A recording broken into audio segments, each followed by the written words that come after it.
Flávio Joséfo. História dos Hebreus. Livro 2. Capítulo 1. Partilha entre Esaú e Jacó. 61. Gênesis 35. Depois da morte de Isaque, os seus 2 filhos dividiram a herança, e nenhum deles ficou no mesmo lugar que antes havia escolhido para fixar residência. Gênesis 36. Esaú deixou Hebrom a Jacó e estabeleceu-se em Seir. Ele possuía Idumeia e deu-lhe o seu nome, pois fora cognominado Edom, por motivo que vou explicar. Quando ainda era jovem, voltava um dia da caça, exausto pelo trabalho e torturado por uma grande fome. Encontrou o irmão cozendo lentilhas para o jantar. Pareceram-lhe tão boas e tão apetitosas que o grande desejo de comer fez que as pedisse a Jacó. Este, vendo com que ânsia o irmão as desejava, disse-lhe que as daria somente com a condição de que Esaú lhe cedesse o direito de primogenitura. Esaú concordou e o prometeu com juramento. Jovens da mesma idade zombaram da simplicidade de Esaú e, por causa da cor avermelhada das lentilhas, deram-lhe o nome de Edom, que em hebreu significa ruivo. E a região conservou-o desde então. Os gregos depois suavizaram o nome, para torná-lo mais agradável, e chamaram ao lugar Idumeia. 62. Gênesis 36. Esaú teve 5 filhos, com 3 mulheres. De Ada, filha de Elon, Elifaz. De Olibama, filha de Zibeão, Jeus, Jalão e Corá. De Basemate, filha de Ismael, Reuel. Elifaz teve 5 filhos legítimos: Temã, Omar, Zefô, Gaitã e Kenaz. Quanto ao 6º, de nome Amaleque, ele teve de Tesma, sua concubina. Ocuparam aquela parte da Idumeia chamada Gobolite, e o país que foi chamado Amalequita por causa de Amaleque. O nome Idumeia estendia-se antigamente até muito longe, e as diversas partes desse grande país conservaram os nomes daqueles que por primeiros habitaram. Capítulo 2. Sonhos de José e inveja de seus irmãos, que resolvem matá-lo. 63. A prosperidade com que Deus favorecia a Jacó era tão grande que nenhum outro no país o igualava em riquezas. E as excelentes qualidades de seus filhos não somente o tornavam feliz, mas também considerado por todos. Eles não tinham menos espírito que sabedoria e coração, e nada lhes faltava do que os pudesse tornar estimados. Deus tomava também tal cuidado por esse fiel servidor e concedia-lhe tão liberalmente as suas graças que mesmo as coisas que pareciam ser-lhe adversas acabavam em seu proveito. Ele começava, desde então, por ele e pelos seus, a abrir aos nossos pais o caminho para sair do Egito. Eis qual foi a origem disso. 64. Gênesis 37. José, que Jacó tivera de Raquel, era o mais querido de todos os seus filhos, fosse por causa das melhores qualidades de espírito e de corpo, em que sobrepujava os outros, fosse por sua grande sabedoria. Esse afeto, que o pai não conseguia esconder, incitou contra José a inveja e o ódio dos irmãos, agravados ainda por causa de alguns sonhos que o moço lhes contara na presença do pai que lhe pressagiavam uma felicidade extraordinária, capaz mesmo de suscitar inveja entre as pessoas mais próximas. O fato passou-se deste modo. Jacó havia mandado com seus irmãos para trabalhar no campo de trigo, e ele teve um sonho na noite anterior, que não podia ser considerado comum. Pela manhã, contou-o aos irmãos, a fim de que o explicassem. Parecia que o seu feixe estava de pé no campo e que os outros vinham inclinar-se diante dele e adorá-lo. Eles não tiveram dificuldade em julgar o que significava aquele sonho. A fortuna de José seria muito grande, e eles lhe seriam sujeitos. No entanto, dissimularam, como se nada tivessem entendido, desejando em seu coração que a predição fosse falsa e concebendo contra ele uma aversão ainda maior. Deus, para confundir a inveja deles, permitiu a José outro sonho, bem mais importante que o primeiro. Parecia-lhe ver o sol, a lua e 11 estrelas descerem do céu à terra e prostrarem-se diante dele. Ele contou o sonho ao pai diante dos irmãos, dos quais não desconfiava, e rogou que lhe dessem uma explicação. Jacó sentiu grande alegria, porque compreendeu facilmente que Deus pressagiava a José uma grande prosperidade, chegando o tempo em que seu pai, sua mãe e seus irmãos seriam obrigados a prestar-lhe homenagem. O sol e a lua significavam o pai e a mãe, pois aquele dá forma e força a todas as coisas e esta alimenta e faz crescer. As 11 estrelas significavam os 11 irmãos, que tiram toda a sua força do pai e da mãe, como as estrelas do sol e da lua. Jacó deu essa interpretação ao sonho e o fez muito sabiamente. Mas o presságio deixou aflitos os irmãos de José. Embora sendo-lhe muito próximos e devessem tomar parte na sua felicidade, sentiram maior inveja ainda, como se ele lhes fosse um estrangeiro. Assim, deliberaram fazê-lo morrer e com esse fim, quando terminaram os trabalhos do campo, levaram os rebanhos a Siquém, que era um lugar abundante em pastagens. Nada haviam dito ao pai, e a ausência deles afligiu Jacó. E, para ter notícias deles, mandou José procurá-los. Capítulo 3. José é vendido por seus irmãos a uns ismaelitas, que o vendem no Egito à sua castidade a causa de que o lancem na prisão. Lá, interpreta 2 sonhos e, em seguida, 2 outros a Faraó, que o nomeia governador de todo o Egito. Uma carestia obriga os seus irmãos a fazerem 2 viagens ao Egito, na primeira das quais José retém Simeão, e na segunda, Benjamim. Dá-se em seguida a conhecer a eles e manda buscar o seu pai. 65 Gênesis 37. Os irmãos de José viram-no chegar com prazer, não porque vinha da parte de seu pai, mas porque, considerando o inimigo, se regozijavam por vê-lo cair-lhes nas mãos. E temiam tanto perder a ocasião de se desfazer dele que o queriam matar naquele mesmo instante. Porém Ruben, o mais velho, não podia provar tamanha crueldade. Fez-lhes ver a enormidade do crime que queriam cometer, o ódio que atrairiam contra eles e quão abominável seria o assassínio de um irmão, se um simples homicídio já causava horror a Deus e aos homens. Além disso, eles matariam de dor um pai e uma mãe que, além do amor que tinham por José, por causa de sua bondade, nutriam-lhe uma ternura particular, por ser ele o mais obediente de todos os filhos. Assim, ele os conjurava a temer a vingança de Deus, que via já o cruel desígnio concebido em seus corações, que os perdoaria, contudo, se eles se arrependessem e compensassem o seu crime, mas que os castigaria muito mais severamente se o cometessem. Que considerassem, pois, que todas as coisas a ele eram gentes. As ações praticadas nos desertos não passariam mais despercebidas que as cometidas nas cidades, e a própria consciência servir-lhes-ia de algoz. E acrescentou que, se jamais fora permitido matar um irmão, mesmo havendo ofensa da parte dele, e se, por outro lado, é sempre louvável perdoar aos amigos quando eles erram, por muito maior razão eram eles obrigados a não fazer mal a um irmão do qual jamais haviam recebido injúria alguma. A simples consideração pela juventude dele deveria levá-los não somente a sentir compaixão como também ajudá-lo e protegê-lo. A causa que os instigava contra ele tornava-os ainda mais culpados, pois em vez de invejar a felicidade que lhe tocaria e as vantagens com que Deus se comprazia em enriquecê-lo, eles deveriam regozijar-se e considerá-las como suas também, pois, sendo-lhe tão próximos, de tudo poderiam participar. Deviam, por fim, imaginar qual seria o furor e a indignação de Deus contra ele se levassem à morte aquele a quem ele havia julgado digno de receber de sua mão tantos benefícios, se ousassem tirar-lhe os meios de o favorecer com suas graças.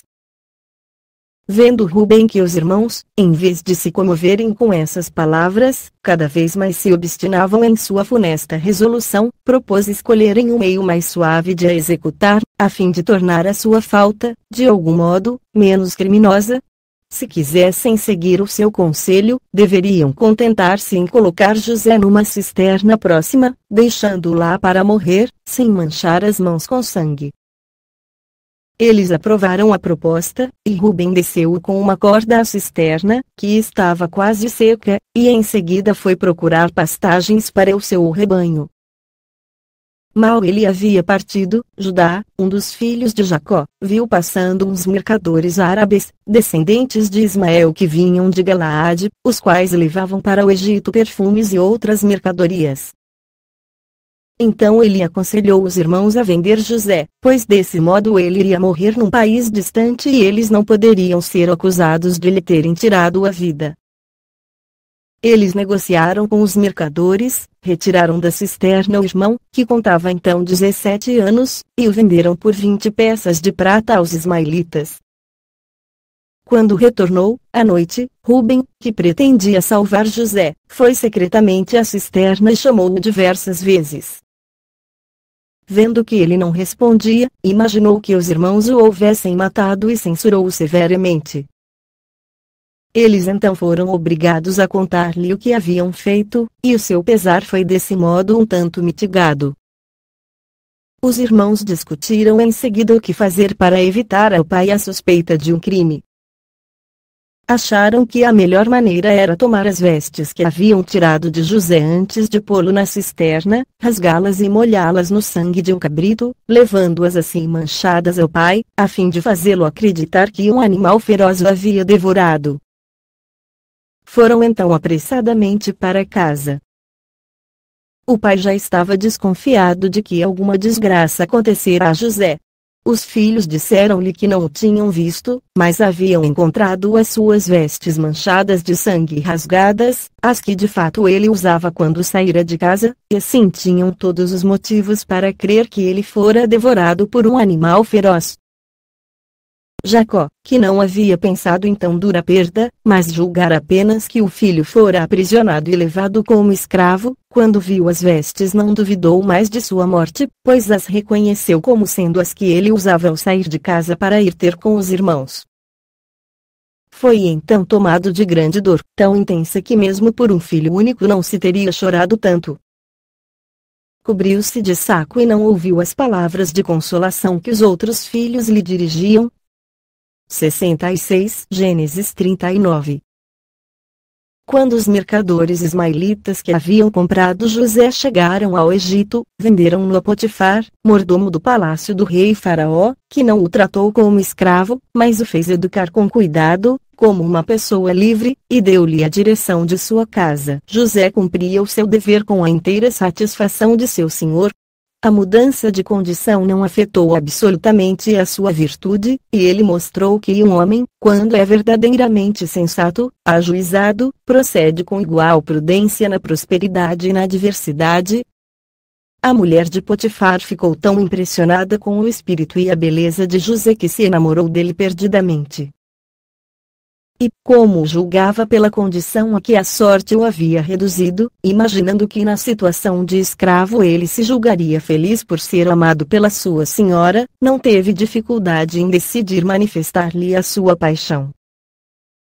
José, porém, considerando um grande crime fazer tal afronta a um senhor ao qual era devedor de tantos favores, rogou-lhe que não exigisse dele uma coisa que não podia conceder sem passar como o homem mais ingrato do mundo, embora em todas as outras ocasiões soubesse o quanto era devedor a ela.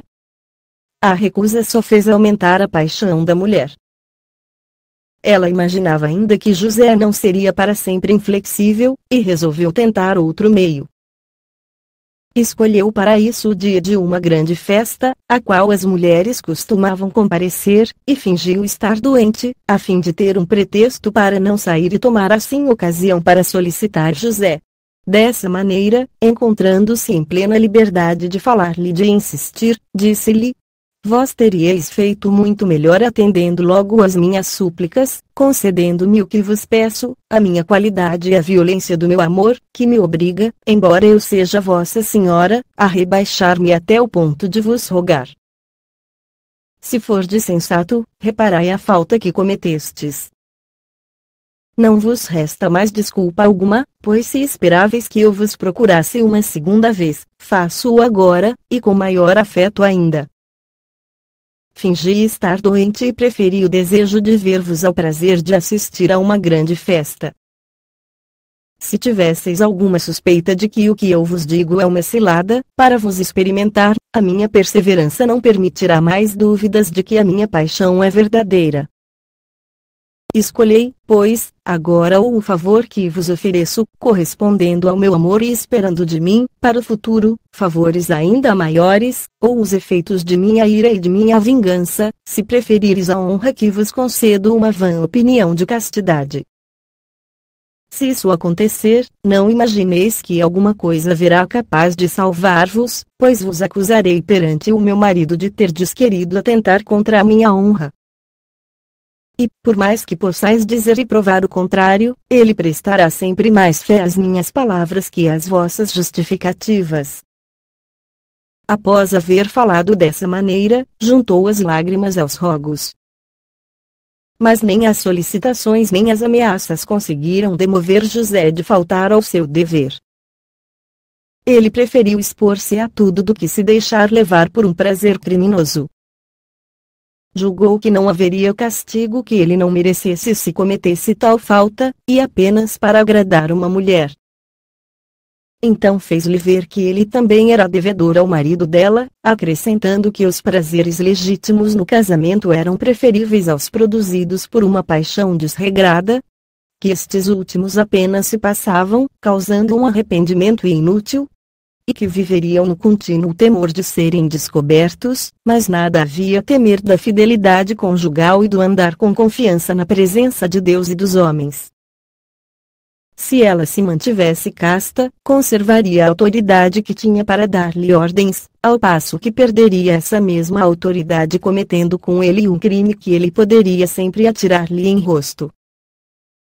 Enfim, a tranquilidade de uma consciência que de nada se sente culpada era infinitamente preferível à inquietação daqueles que precisam esconder pecados vergonhosos. Essas palavras e outras semelhantes que José proferiu, procurando convencê-la a moderar a sua paixão e a compreender o próprio dever, só a fizeram inflamar-se ainda mais, e ela tentou obrigá-lo a conceder-lhe o que não podia, sem um crime, pretender dele. Não podendo então tolerar por mais tempo tão grande vexame, ele escapou, deixando, porém, o manto nas mãos dela. Ofendida com a repulsa de José e temendo que ele a denunciasse ao marido, resolveu precedê-lo e vingar-se. Assim, irritada por não ter podido satisfazer a sua paixão brutal, quando o marido regressou e, surpreso, perguntou-lhe a causa de vê-la naquele estado, ela respondeu: não mereceis viver se não castigardes como merece esse pérfido e detestável servidor, que, esquecendo-se da miséria que estava reduzido quando o comprastes e da excessiva bondade com que o tratais, em vez de mostrar gratidão, teve a ousadia de atentar contra a minha honra e de assim querer fazer-vos a maior afronta que jamais poderíeis receber. Escolheu para executar o seu intento este dia de festa e a vossa ausência. E dizei, depois disto, que única causa desse pudor e dessa moderação que ele afeta não é o temor que tem de vós, a honra que lhe concedestes, sem que ele a merecesse e que não teria ousado esperar, levou-o a essa horrível insolência. Ele julgou que, por lhe teres confiado todos os vossos bens e dado toda a autoridade sobre os demais servidores, ainda que mais velhos que ele, lhe era permitido levar os seus desejos pessoais até vossa esposa. 67. Depois de lhe ter falado dessa maneira, e acrescentando lágrimas às palavras, mostrou-lhe o manto de José, afirmando que lhe havia ficado nas mãos enquanto resistia. Potifar, convencido por aquelas palavras e pelas lágrimas, e dando mais valor do que devia ao amor que tinha por ela, não pôde deixar de acreditar no que acabava de ouvir e ver. Assim, louvou-lhe muito a sabedoria e, sem indagar da verdade, não duvidou de que José fosse realmente culpado e mandou-o colocar na prisão. Experimentava uma alegria secreta pela virtude da esposa, da qual julgava não poder duvidar depois da prova tão convincente que ela lhe havia mostrado. 68.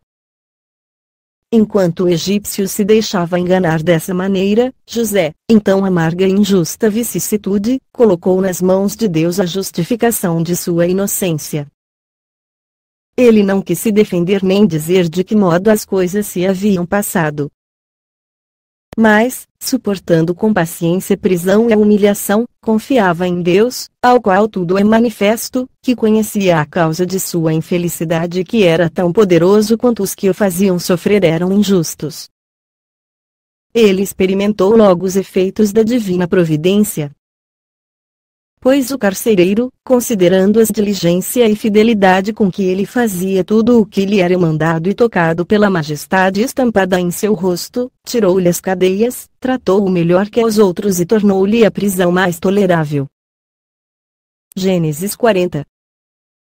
Como nas horas em que se permite aos prisioneiros tomar um pouco de descanso eles costumam conversar sobre a sua infelicidade, José fez amizade com um mordomo do rei, ao qual o príncipe muito havia estimado, mas o colocara na prisão por causa de um descontentamento que tivera com ele. Esse homem, percebendo a virtude de José, contou-lhe um sonho que tivera e rogou-lhe que o explicasse, pois se sentia muito infeliz, não somente por ter perdido as boas graças de seu senhor, mas também por estar sendo perturbado com sonhos que ele julgava só poderiam vir do céu. Parecia-me, disse ele, que eu via 3 cepos de videira, carregados com grande quantidade de uvas. E, estando maduros os cachos, eu os espremia, para tirar-lhes o caldo, numa taça que o rei tinha na mão e que eu apresentava a sua majestade, que o achava delicioso. José ouviu e disse-lhe que tivesse boas esperanças, pois o sonho significava que dentro de 3 dias ele sairia da prisão, por ordem do rei, e voltaria às suas boas graças. Pois, acrescentou, Deus concedeu aos frutos da videira diversos e excelentes usos e uma grande virtude. Serve para se lhe fazerem sacrifícios, para confirmar a amizade entre os homens, para fazê-los esquecer a inimizade e para mudar a sua tristeza em alegria. E, assim como esse licor que vossas mãos espremeram foi favoravelmente recebido pelo rei, não duvideis de que esse sonho prenuncia a vossa saída da miséria em que estáis há tantos anos, quantos vos pareceu ver em cepos de videira.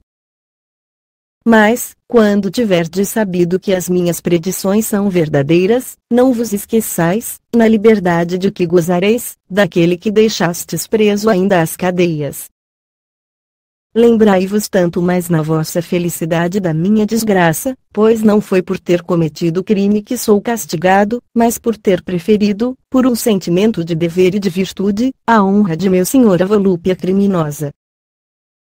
Seria inútil dizer qual foi a alegria do copeiro mor ante uma interpretação tão favorável de seu sonho e com que impaciência esperava sua realização.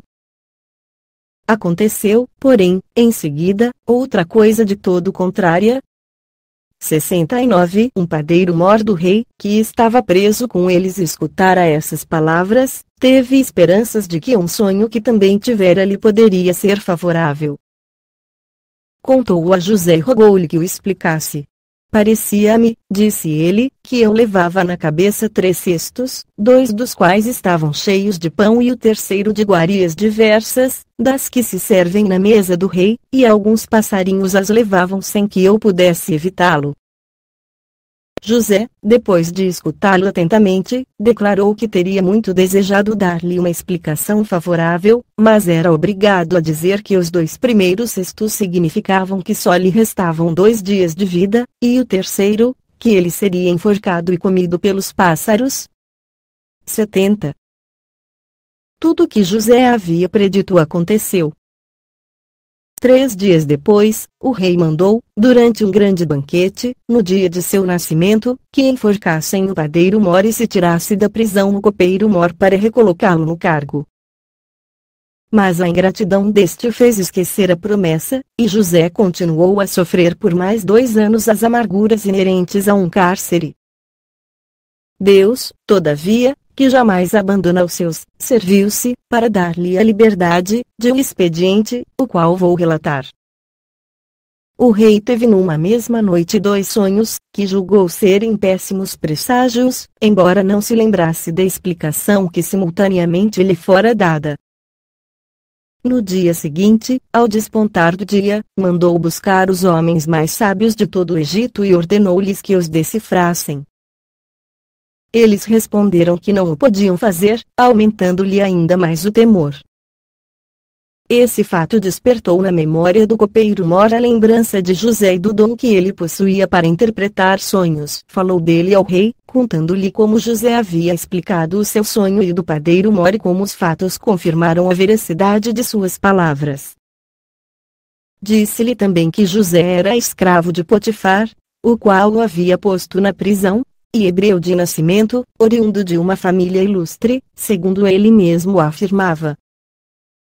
E, caso Sua Majestade desejasse mandar buscá-lo, não julgasse dele pelo estado infeliz em que se encontrava, mas poderia saber por seu intermédio o que significavam aqueles sonhos.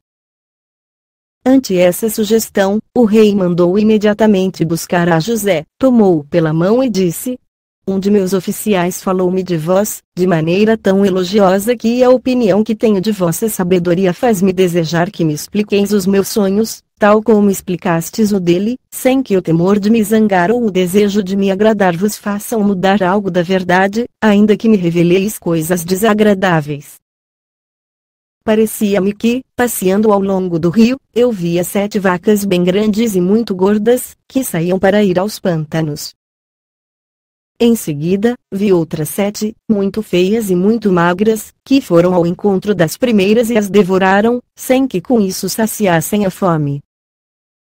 Acordei muito perturbado a respeito do que esse sonho poderia significar e, tendo dormido de novo, tive um outro, que me pôs em inquietação ainda maior. Parecia-me que eu via 7 espigas saídas de um mesmo pé, todas maduras e tão gordas que o peso dos grãos as fazia inclinar-se para a terra. Perto dali, 7 outras espigas, muito secas e magras, devoraram então aquelas 7 tão belas, deixando-me estupefato e no desassossego em que me encontro ainda agora.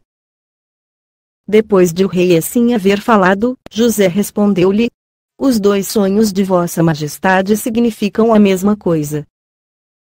As 7 vacas magras e as 7 espigas áridas que devoraram as vacas bem nutridas e as espigas gordas representam a esterilidade e a carestia que assolarão o Egito durante 7 anos e que consumirão toda a fertilidade e a abundância dos 7 anos precedentes. Parece que será difícil remediar tão grande mal, porque as vacas magras que devoraram as outras não foram ainda saciadas. Mas Deus não prediz tais coisas aos povos para amedrontá-los, de modo que eles se deixem abater pelo desânimo, mas, ao contrário, para obrigá-los por uma sábia previdência a evitar o perigo que os ameaça. E assim, se agradar a vossa majestade mandar que se reserve o trigo colhido nestes anos tão férteis, para distribuí-lo na época da necessidade, o Egito não sentirá absolutamente a esterilidade dos outros anos. O rei, admirado da inteligência e sabedoria de José, perguntou-lhe o que fazer naqueles anos de abundância para tornar suportável a esterilidade dos outros. José respondeu-lhe que era necessário recolher o trigo, de sorte que se gastasse apenas o necessário e se conservasse o resto para prover a necessidade futura. E acrescentou que era ainda preciso deixar aos lavradores apenas o que lhes fosse necessário para semear a terra e para viver. 71. Faraó, então, não menos satisfeito com a prudência de José do que com a explicação dos sonhos, julgou não poder fazer escolha melhor do que o próprio José para a execução de um conselho tão sensato. Assim, deu-lhe plenos poderes para determinar o que julgasse mais conveniente para o seu trabalho e para o bem-estar de seus súditos. Como sinal da autoridade com que o honrava, permitiu que se vestisse de púrpura, usasse um anel com o selo real e fosse conduzido sobre um carro por todo o Egito. José, em seguida, fez executar as ordens e mandou recolher todo o trigo aos celeiros do rei, deixando ao povo somente o necessário para semear e viver, sem dizer por que razão assim procedia. Ele tinha então 30 anos, e o rei o fez nomear Psontonfanse, por causa de sua inteligência. Esse nome significa, em língua egípcia, aquele que penetra as coisas ocultas. 72. Faraó fez José desposar uma jovem de nobre família, chamada Zenate, cujo pai se chamava Potífera e era sacerdote de On. Dela teve 2 filhos, antes que chegasse a carestia, e por isso chamou ao primeiro Manassés, isto é, esquecido, porque a prosperidade em que então se encontrava fazia-o esquecer as aflições passadas, e ao segundo chamou Efraim, isto é, o estabelecimento, porque havia sido reintegrado à liberdade de seus antepassados. 73. Depois que os 7 anos de abundância preditos por José se passaram, a carestia começou a ser tão grande que, nesse mal imprevisto, todo o Egito recorreu ao rei. José, por ordem do soberano, distribuía o trigo, e o seu sábio proceder conquistou-lhe um afeto geral, tanto que todos o chamavam de Salvador do povo. Ele não vendeu trigo somente aos egípcios, mas também aos estrangeiros, porque estava convencido de que todos os homens estão unidos por um estreito liame, de modo que os que se encontram na abundância estão obrigados a socorrer os outros nas suas necessidades. 74. Gênesis 42. Como o Egito não era o único país assolado pela carestia, pois o flagelo se estendia a várias outras províncias, entre outras, a própria Canaã, Jacó, sabendo que se vendia trigo no Egito, mandou para lá todos os seus filhos, para comprar o alimento, todos exceto Benjamim, filho de Raquel e irmão de pai e mãe de José, que reteve junto de si. Quando os 10 irmãos chegaram ao Egito, dirigiram-se a José para pedir-lhe que lhes mandasse vender trigo. Tinha ele tanto prestígio que teria sido inútil recorrer diretamente ao rei. Ele reconheceu imediatamente todos os seus irmãos, mas eles não o reconheceram, porque José era ainda muito jovem quando o venderam, e sua fisionomia estava mudada. Além disso, jamais teriam imaginado vê-lo em tal condição e poder. José resolveu experimentá-los, depois de recusar vender-lhes o trigo, acusando-os de serem espiões e de juntos conspirarem contra o rei. Declarou também que eles fingiam ser irmãos, embora se parecessem, mas que se haviam reunido de vários lugares, não sendo possível que um só homem tivesse tantos filhos, todos tão bem feitos, uma rara felicidade, que não acontece nem mesmo aos reis. Ele assim falou somente para ter notícias de seu pai, do estado de seus negócios durante a sua ausência e de seu irmão Benjamim, que temia tivessem também feito morrer pela mesma inveja da qual ele próprio já havia sentido o efeito. As palavras de José os deixaram atônitos e, para se justificarem de tão grave acusação, responderam-lhe por boca de Ruben, o mais velho: nada está mais longe do nosso pensamento que vir até aqui como espiões. A carestia, que assola também a nossa pátria, obrigou-nos a recorrer a vós, porque soubemos que a vossa bondade, não se contentando em remediar as necessidades de vossos súditos e do rei, vai além das fronteiras, em socorro das necessidades dos estrangeiros, permitindo-lhes também comprar o trigo. Quanto a dizermos que somos irmãos, basta olhar os nossos rostos para se notar, pela semelhança, que falamos a verdade. Nosso pai, que é hebreu, chama-se Jacó. Ele teve, de 4 mulheres, 12 filhos, e fomos felizes durante o tempo em que vivíamos todos. Porém, depois da morte de um deles, chamado José, todas as coisas nos foram adversas. Nosso pai não se pode consolar de sua perda, e a sua extrema aflição não nos causa menor dor que a que sentimos com a morte de nosso irmão, tão querido e tão amável. O motivo que nos traz aqui é somente comprar o trigo. Deixamos com o nosso pai o mais moço de nossos irmãos, de nome Benjamim, e se vos aprouver mandar buscá-lo, sabereis que vos dizemos a verdade e falamos sinceramente. Essas palavras deram a conhecer a José que nada mais devia temer por seu pai ou por seu irmão. No entanto, ordenou que os pusessem na prisão, para serem interrogados comodamente. fê-los voltar 3 dias depois e disse-lhes: para me certificar de que não viestes aqui com mau desígnio contra a segurança do rei, de que sois todos irmãos e filhos do mesmo pai, quero que me deixeis um dentre vós, que ficará em completa segurança comigo. E, depois de terdes regressado com o trigo que pedirdes, voltareis aqui trazendo vosso irmão menor, que deixastes com ele. A ordem deixou-os atônitos, e, lastimando a própria infelicidade, reconheceram que Deus os castigava, com justiça, pela grande crueldade deles para com José. Por isso Rúben, censurando-o severamente, disse-lhes que as lamúrias eram inúteis e que era necessário suportar com firmeza o castigo, o qual bem mereciam.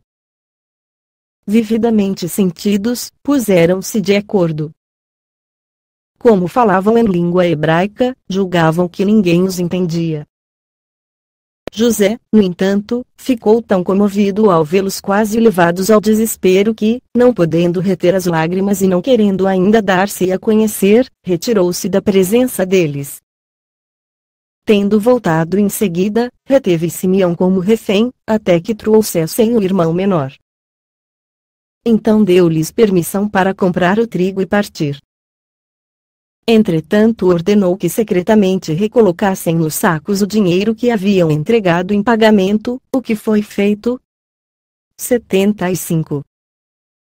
De volta a Canaã, eles narraram ao pai tudo o que se havia passado, como os haviam tomado por espiões, como o governador não quisera acreditar neles, apesar de terem dito que eram todos irmãos e que tinham ainda um irmão menor, o qual havia ficado com o pai, e como conservariam Simeão como refém até que levassem Benjamim. Pediram-lhe então que enviasse Benjamim com eles, sem nada a temer pela sua sorte. Jacó, sentindo-se já bastante pesaroso pelo fato de Simeão ter ficado no Egito, achou que a morte lhe seria mais suave que o risco de perder também a Benjamim. E recusou-se deixá-lo partir, embora Rúben acrescentasse aos seus rogos a proposta de entregar-lhe os próprios filhos, para Jacó deles dispor como bem entendesse se alguma desgraça sobreviesse a Benjamim, mas nem assim pôde fazê-lo consentir. A resistência do pai pôs os irmãos em indizível agonia, que aumentou muito quando encontraram o dinheiro nos sacos de trigo. Gênesis 43. A carestia continuava, e, quando o trigo que haviam comprado estava terminando, Jacó começou a pensar em mandar Benjamim ao Egito, pois os seus irmãos não ousavam retornar sem ele. Embora a necessidade aumentasse e eles redobrassem as instâncias, Jacó não conseguia decidir-se. Em tal conjuntura, Judá, que era de natureza ousada e violenta, tomou a liberdade de dizer-lhe que havia exagero em sua inquietação a respeito de Benjamim, pois, quer ficasse junto dele, quer se afastasse, nada lhe poderia acontecer contra a vontade de Deus. Que aquele cuidado inútil punha em risco a sua própria vida e a de todos os seus, pois só poderiam subsistir pelo auxílio que trouxessem do Egito. Que deveriam considerar que o atraso no regresso talvez levasse os egípcios a executar Simeão, que, segundo a sua piedade, deveria confiar a Deus a conservação de Benjamim, e que, por fim, prometiam trazê-lo são e salvo ou então morrer com ele. Jacó não pôde resistir a tão fortes razões e deixou partir Benjamim. Deu-lhes o dobro do dinheiro necessário para comprar o trigo, acrescentando vários presentes para José, dentre as coisas mais preciosas que havia na terra de Canaã: bálsamo, resinas, terebintina e mel. Esse pai, de natureza tão suave e terna, passou todo aquele dia imerso em grande dor, ao ver partir todos os seus filhos. Também estes saíram no temor de que o pai não pudesse resistir a tão grande aflição, mas à medida que se adiantavam na viagem, consolavam-se com a esperança de uma melhor sorte. 76. Logo que chegaram ao Egito, dirigiram-se ao palácio de José, temendo que os acusassem de terem roubado o dinheiro do trigo que haviam comprado. Desculparam-se com o administrador, assegurando-lhe que fora grande a surpresa deles quando, já em sua pátria, encontraram nos sacos o dinheiro, que de novo lhe traziam. Ele fingiu ignorar de que se tratava, e eles ficaram ainda mais tranquilos quando puseram Simeão em liberdade. Pouco tempo depois, voltando ao palácio do rei, entregaram a José os presentes que o pai enviara.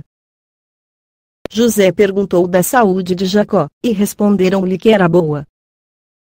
E ele cessou de temer por Benjamim quando viu entre os demais, porém não deixou de perguntar se era aquele o irmão menor deles. Tendo-lhe eles respondido que era, contentou-se em dizer-lhes que a providência de Deus estendia-se a tudo. Não podendo mais conter as lágrimas, afastou-se, para não se dar a conhecer. Naquele mesmo dia, ofereceu-lhes uma ceia, determinando que se sentassem à mesa na mesma posição e ordem que adotavam em casa. Tratou-os assim muito bem e fez servir uma porção dobrada a Benjamim. 77 Gênesis 44. Ordenou em seguida que lhes dessem o trigo que desejavam levar e acrescentou, por ordem secreta, que quando estivessem dormindo se pusesse de novo nos sacos o dinheiro do pagamento e que escondessem, além disso, no saco pertencente a Benjamim, a taça em que ele, José, comumente se servia. Queria desse modo experimentar a disposição dos irmãos para com Benjamim, para ver se o auxiliariam quando ele o acusasse daquele furto ou se o abandonariam sem se incomodar com a sua sorte. Sua ordem foi executada. Eles partiram ao raiar do dia, com grande júbilo por terem reconquistado seu irmão Simeão e cumprido a promessa para com o seu pai, restituindo-lhe também Benjamim. Entretanto ficaram espantados quando se viram cercados por uma tropa de cavalaria, junto da qual estavam os servidores de José que haviam escondido a taça. E perguntaram a estes por que motivo, depois de o senhor deles os haver tratado com tanta cordialidade, os perseguiam com tanta insistência. Os egípcios responderam-lhes que a bondade de José, de que se vangloriavam, ressaltava-lhes ainda mais a ingratidão e os tornava mais culpados, pois, em vez de reconhecerem os favores que haviam recebido, não tinham tido escrúpulo de roubar a taça de que ele se servira para lhes dar, num banquete, demonstrações de sua estima e haviam preferido o roubo tão vergonhoso à honra da boa graça, expondo-se ao perigo que os ameaçava, se fossem descobertos. Porque eles não podiam deixar de ser castigados como mereciam, pois, se haviam podido enganar o encarregado da guarda daquela taça, não podiam enganar a Deus, que revelara o roubo, não permitindo que dele se aproveitassem. E em vão fingiam ignorar o fim que os levara ao encalço deles, pois o castigo que receberiam fá-los-ia conhecer o motivo. O egípcio que assim falava acrescentou a isso 1000 censuras, mas como os irmãos se julgavam inocentes, não se incomodaram com as recriminações, achando loucura que fossem acusados de tal roubo. Eles, que depois de encontrarem nos sacos o dinheiro do trigo que haviam comprado, tinham-no restituído em boa fé. Embora ninguém disso soubesse, o que era uma maneira de agir bem contrária ao crime de que os acusavam.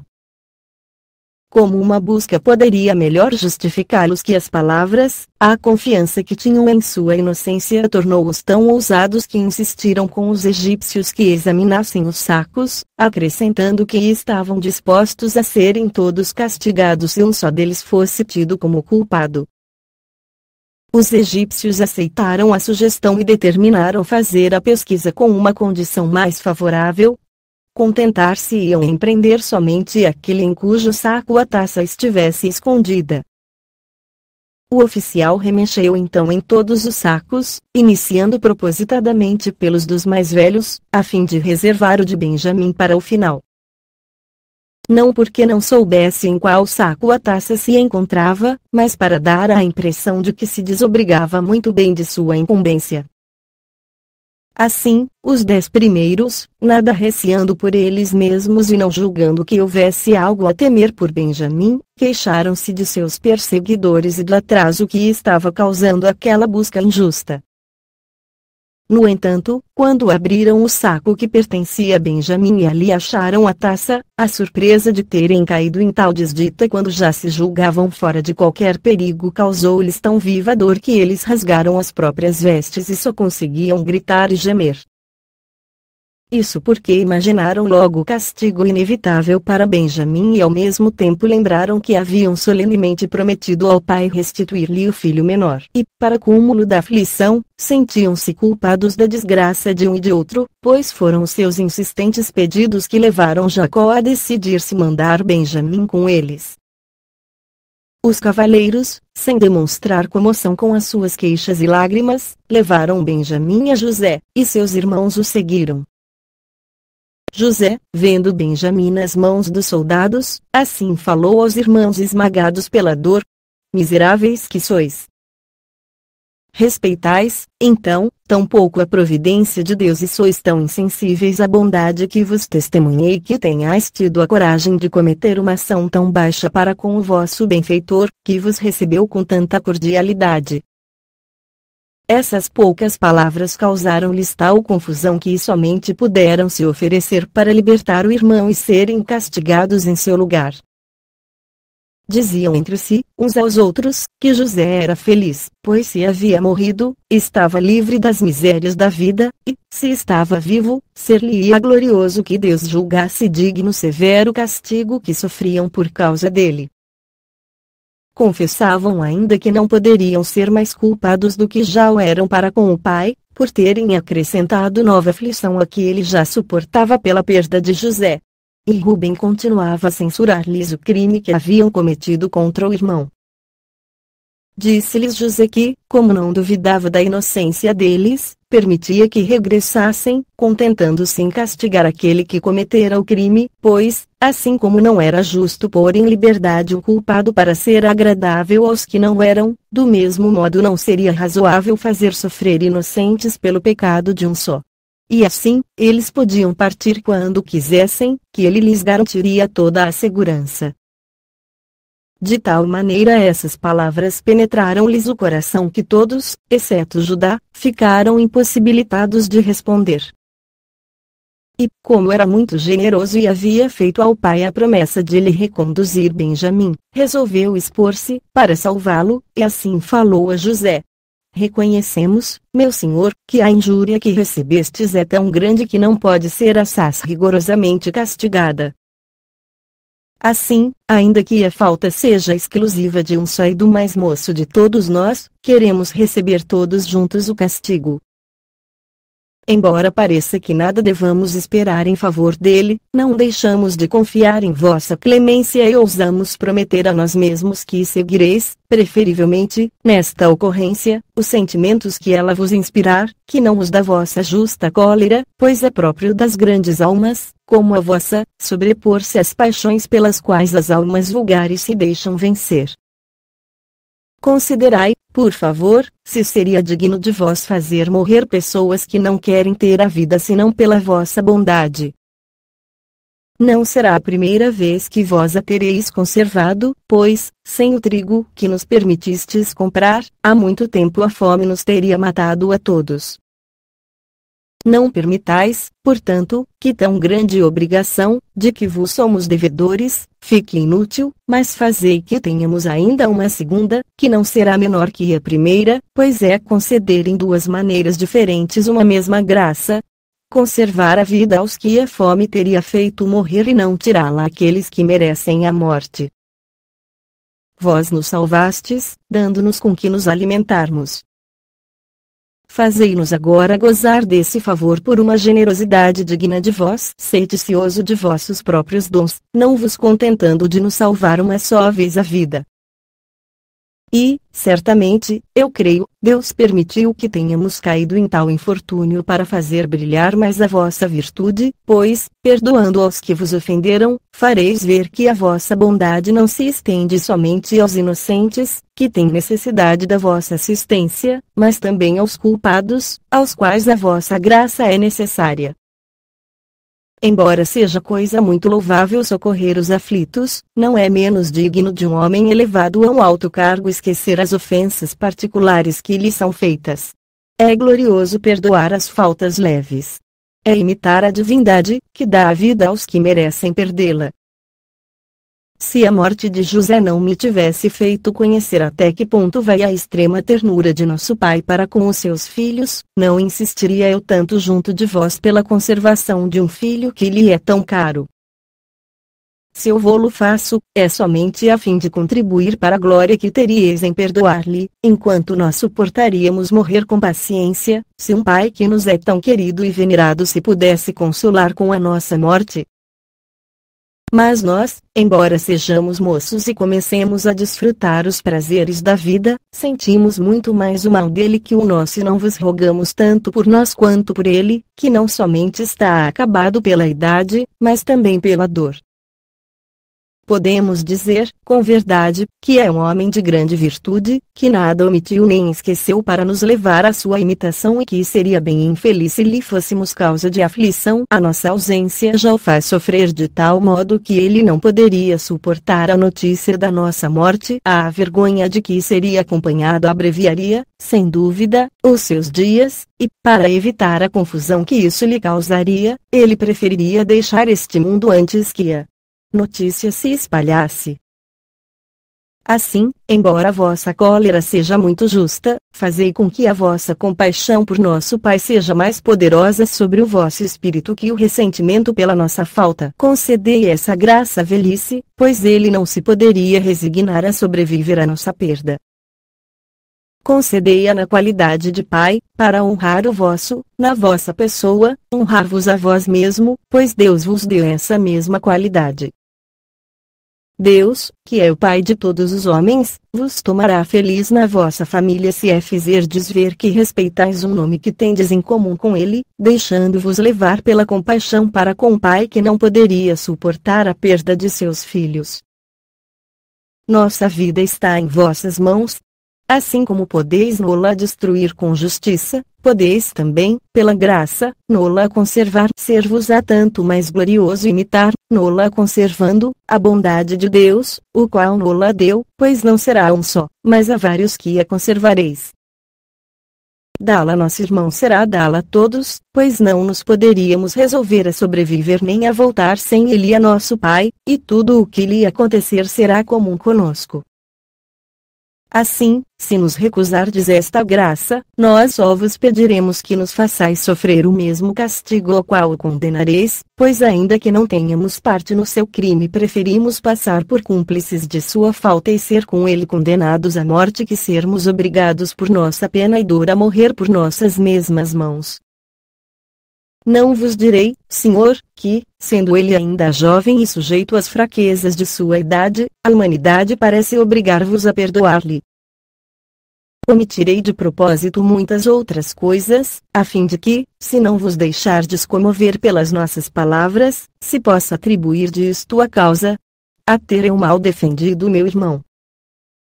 Mas se, ao contrário, vós lhe perdoardes, pareça que nós somos devedores disso unicamente à vossa clemência e à penetração de vosso espírito, que terá conhecido melhor do que nós mesmos as razões que podem servir à nossa defesa. Mas, se não formos tão felizes e quiserdes castigá-lo, o único favor que vos peço é fazer-me sofrer a mesma pena em seu lugar e permitir-lhe que volte para o nosso Pai. Ou, se a vossa intenção é conservá-lo como escravo, vereis que eu estou mais em condições do que ele de vos prestar esse serviço. 78. Judá assim falou e, demonstrando que estava pronto a se expor alegremente para salvar o irmão, lançou-se aos pés de José, a fim de nada esquecer que pudesse comovê-lo e levá-lo a conceder-lhe a graça que pedia. Os outros irmãos fizeram o mesmo, e nenhum só deixou de se oferecer para ser castigado em lugar de Benjamim.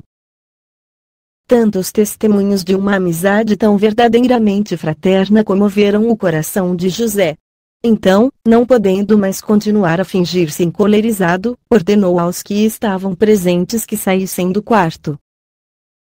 Quando ficou sozinho com os seus irmãos, José deu-se a conhecer, falando-lhes deste modo: a maneira como me tratastes outrora dava-me motivo para vos acusar de má índole.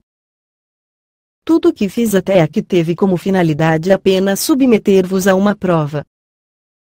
Porém, a amizade que demonstrais para com Benjamim obriga-me a mudar a minha opinião e mesmo a crer que Deus permitiu o que aconteceu para disso tirar o bem de que desfrutais agora e que espero de sua graça seja ainda maior para o futuro.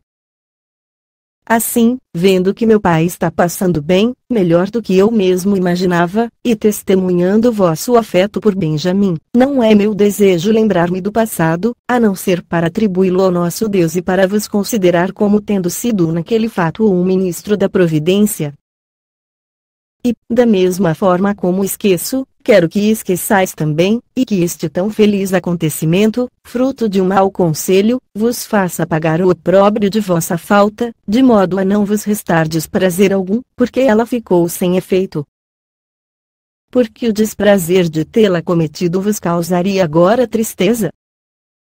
Alegrai-vos, ao contrário, pelo que aprouve a Deus realizar em nosso favor e de imediatamente consolar o nosso Pai, para que a apreensão em que ele se encontra, por vossa causa, não o faça morrer sem que eu tenha consolação de vê-lo. Porque a maior alegria que a minha fortuna me poderá conceder é torná-lo participante dos bens que possuo, pela liberalidade de Deus.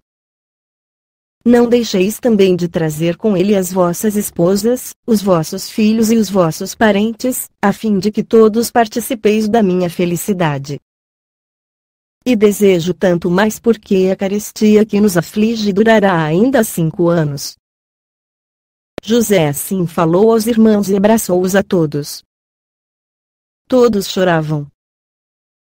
E os irmãos de José, não podendo duvidar da sinceridade do afeto que ele lhes manifestava e do perdão que lhes concedia, muito verdadeiro, tinham o coração ferido de dor e não conseguiam perdoar-se a si mesmos por havê-lo tratado com tanta desumanidade.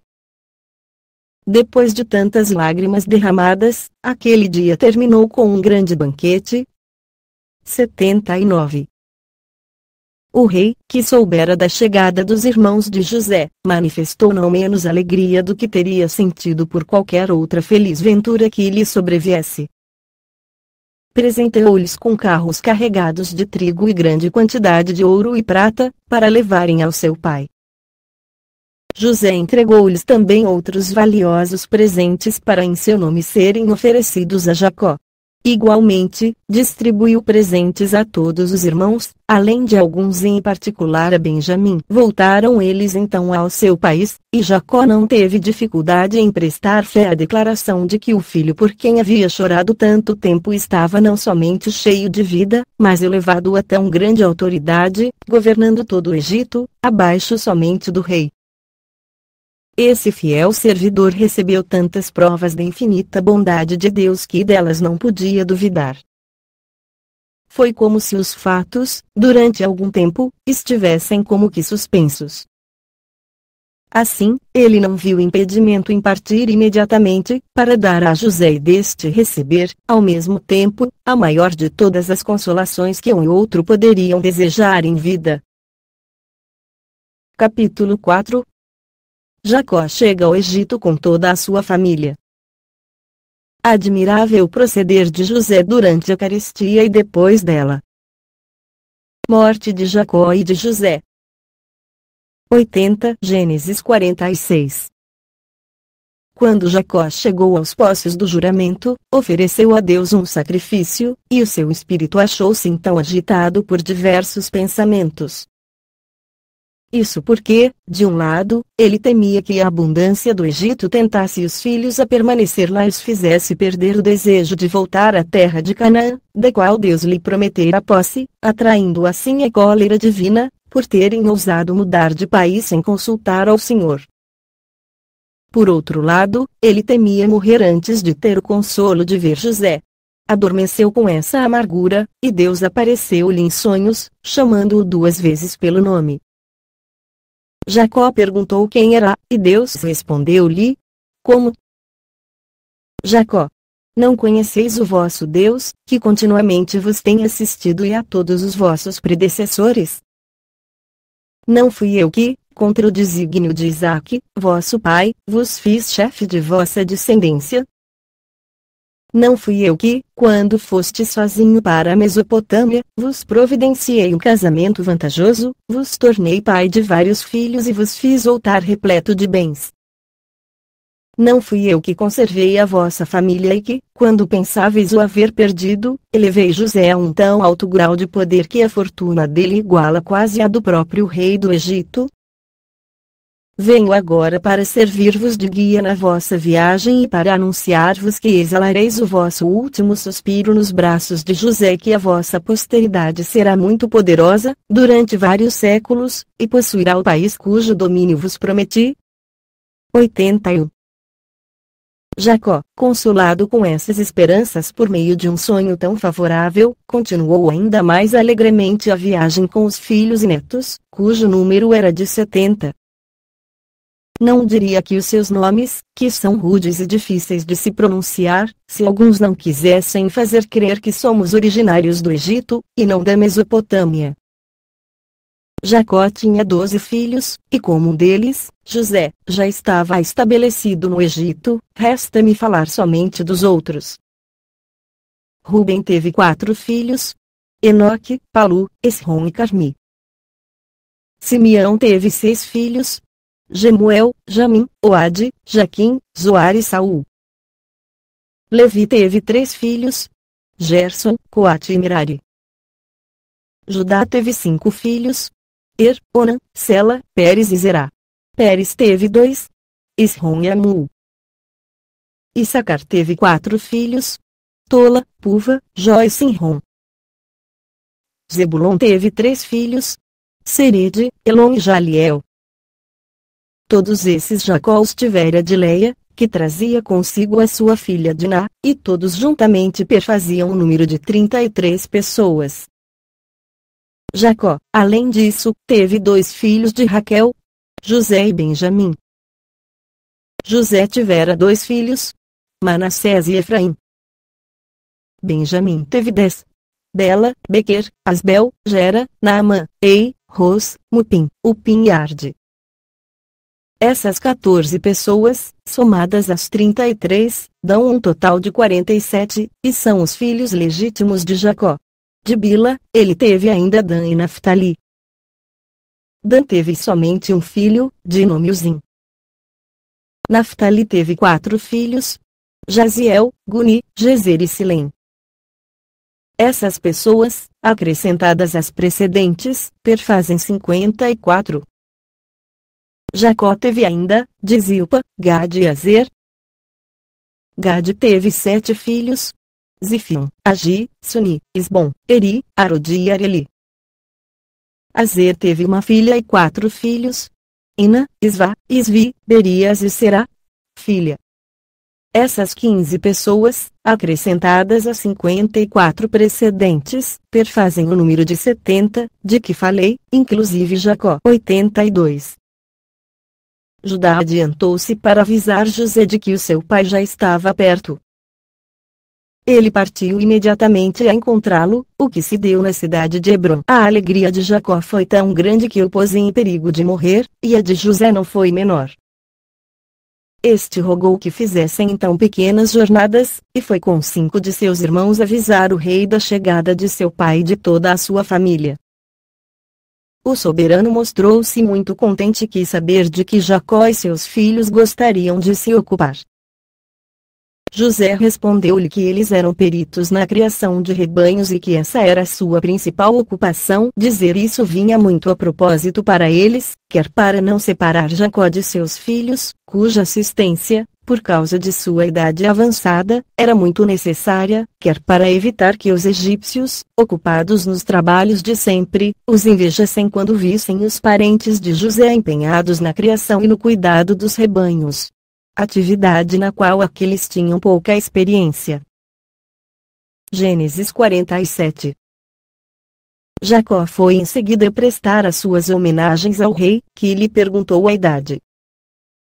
Jacó respondeu-lhe que tinha 130 anos e, vendo que o rei se admirava, disse que não era uma vida longa, em comparação aos anos que tinham vivido os seus predecessores. Faraó, depois de havê-lo recebido muito bem, determinou que ele fosse morar com os filhos em Ramessés, onde se estabeleciam os que se dedicavam ao ofício de pastor. 83. A carestia aumentava no Egito. Era um mal sem remédio, pois, além de o Nilo não sair além de suas margens naturais e de não cair chuva do céu, a esterilidade viera tão de improviso que o povo nada tinha guardado como reserva. Mas José não lhes deu trigo sem dinheiro. E, quando o dinheiro lhes veio a faltar, tomou como pagamento os seus animais escravos. Aqueles aos quais só restavam terras davam-nas em troca de comida. Desse modo, ele as reuniu quase todas ao território do soberano, enquanto esses tais se retiraram para onde puderam. Assim, uns perdiam a liberdade, e outros, os seus bens. Nenhuma outra miséria lhes parecia, porém, mais insuportável que morrer de fome. Os sacerdotes, por um privilégio particular, foram excetuados dessa lei geral e puderam conservar a posse de seus bens. Quando o Nilo, depois de tão grande calamidade, começou a transbordar e tornou a terra bastante fecunda, José passou por todas as cidades, reuniu o povo e restituiu-lhes as terras que haviam cedido ao rei, com a condição, todavia, de a possuírem somente como usufruto. Animou-os a cultivá-las como próprias, declarando-lhes que Sua Majestade se contentaria com a quinta parte do que elas produzissem. Eles aceitaram essa graça com tanto maior alegria quanto não haviam esperado e entregaram-se com todo o ardor ao cultivo da terra. Assim, José conquistava cada vez mais a estima dos egípcios e o afeto do rei, cujos domínios haviam aumentado tanto que os reis, seus sucessores, desfrutam ainda hoje esses bens, isto é, a quinta parte do fruto das terras. 84. Gênesis 48, 49 e 50.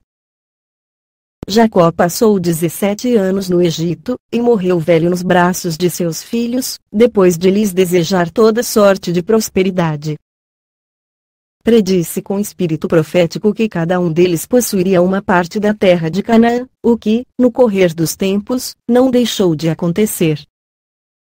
Louvou muito a José porque ele, em vez de se ressentir dos maus tratos que recebera dos irmãos, fizera-lhes ainda mais bem do que se a isso estivesse obrigado. Ordenou que acrescentassem ao seu número Efraim e Manassés, filhos de José, para dividir com eles a terra de Canaã, como diremos a seu tempo. Pediu também para ser sepultado em Hebrom. Viveu 147 anos, e, como não devia impiedade a nenhum de seus predecessores, Deus cumulou com suas graças a ele e a seus filhos, para recompensar-lhe a virtude. José, com a permissão do rei, mandou transportar o corpo do pai a Hebrom e nada omitiu para fazê-lo enterrar com grande magnificência. Os irmãos de José, temendo não estarem mais garantidos pela consideração que ele tinha por seu pai e que quisesse vingar-se deles, pensaram em deixar o Egito. Mas José os tranquilizou, levou-os com ele, deu-lhes várias terras e continuou a tratá-los com inexcedível bondade. José morreu com 110 anos, era homem de eminente virtude e de admirável prudência, e usou o poder com tanta moderação que, embora fosse estrangeiro e tivesse sido caluniado pela mulher de seu primeiro senhor, a sua fortuna não foi invejada pelos egípcios.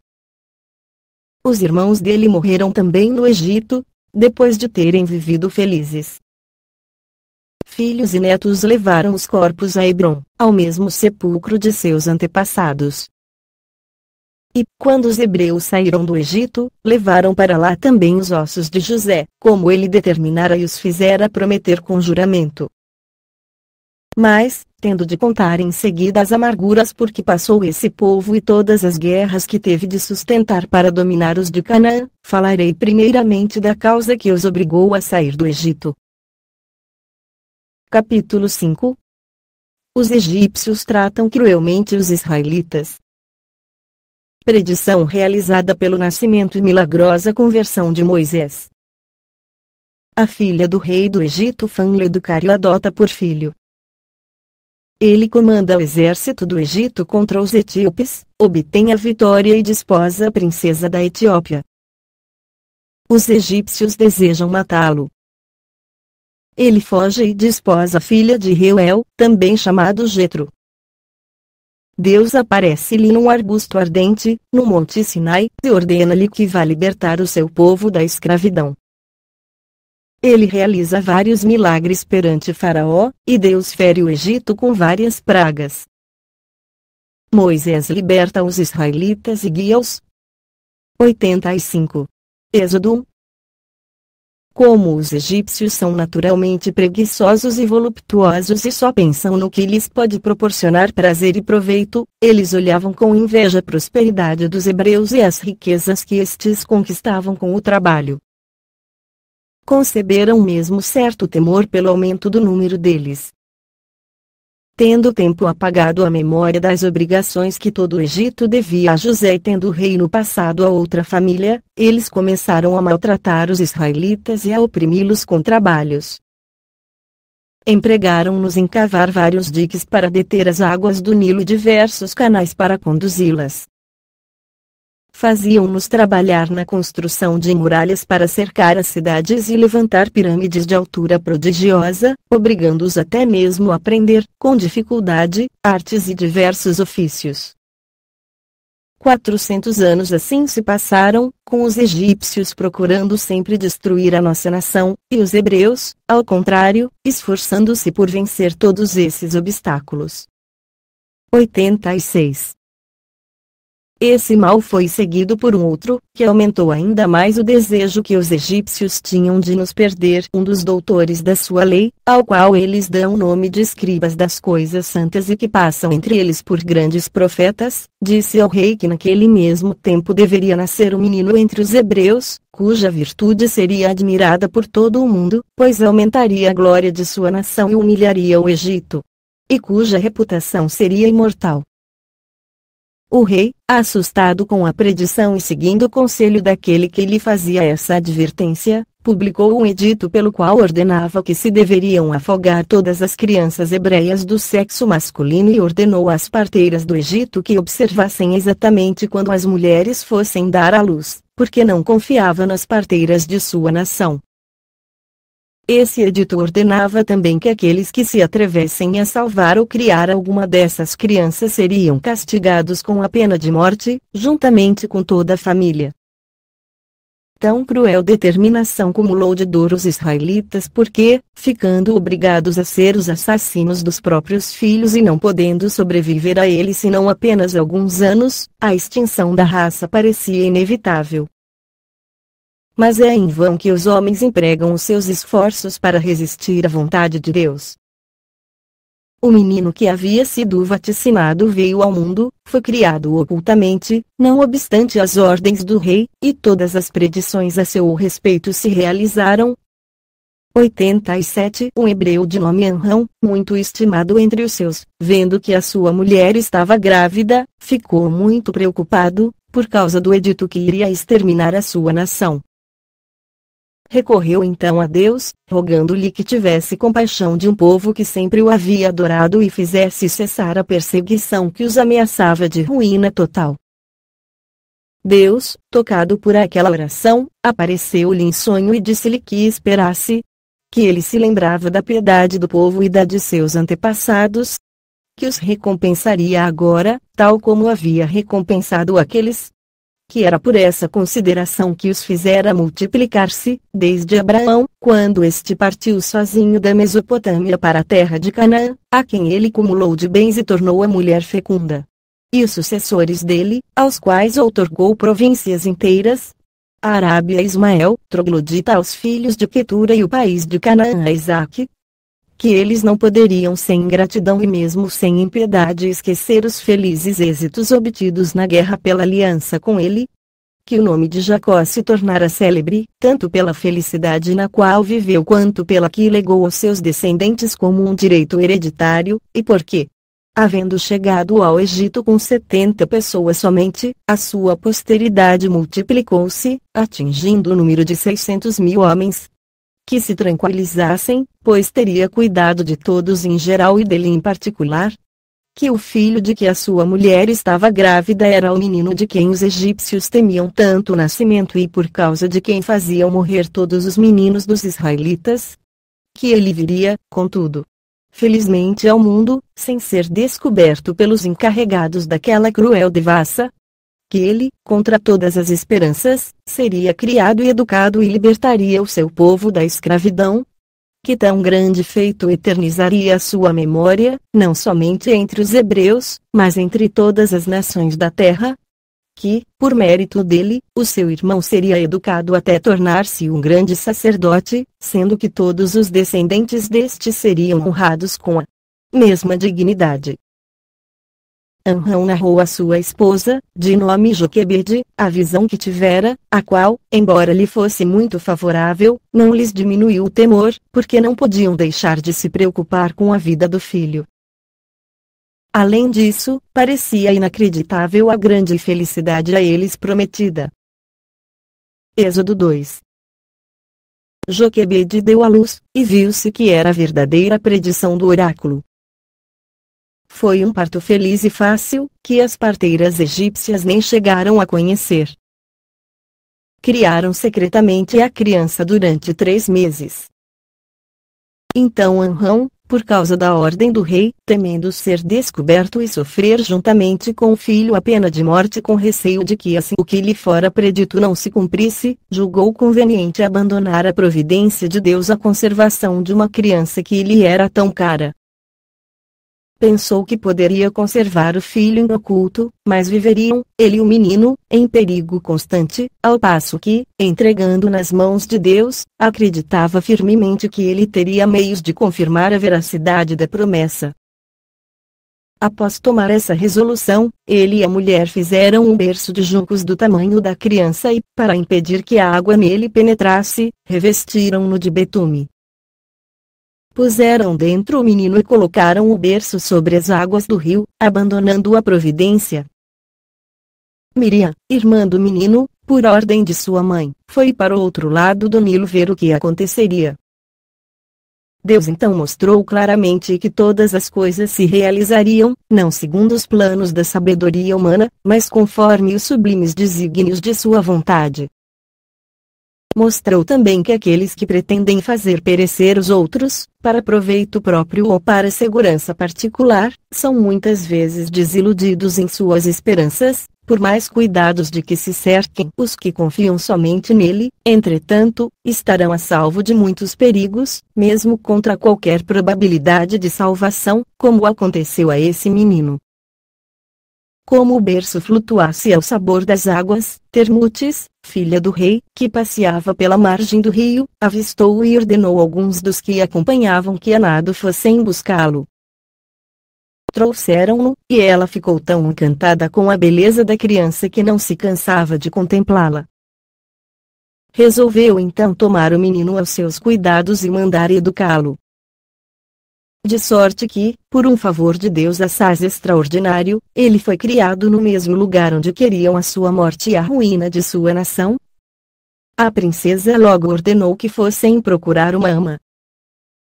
Veio uma, porém a criança não quis mamar e recusou todas as outras que lhe trouxeram. Miriam, então, fingindo lá encontrar-se por acaso, disse à princesa: é inútil, senhora, que mandeis chamar outras amas, pois elas não são da mesma nação que esta criança. Se tomardes uma ama hebreia, talvez ele não sinta aversão. Termutes aprovou a ideia e disse-lhe que fosse procurar uma.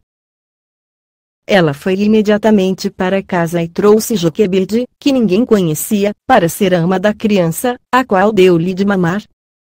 A princesa ordenou-lhe que criasse o menino com todo cuidado e chamou-o Moisés, isto é, salvo das águas, como sinal de um estranho acontecimento, pois Mo, em língua egípcia, significa água, Moisés, preservado. A predição divina realizou-se inteiramente nele. pois Moisés tornou-se a maior personagem que jamais existiu entre os hebreus. Era o sétimo desde Abraão, porque Anrão, seu pai, era filho de Coate, Coate era filho de Levi, Levi era filho de Jacó, Jacó era filho de Isaque e Isaque era filho de Abraão. À medida que Moisés crescia, demonstrava muito mais espírito e inteligência que o permitido pela sua idade.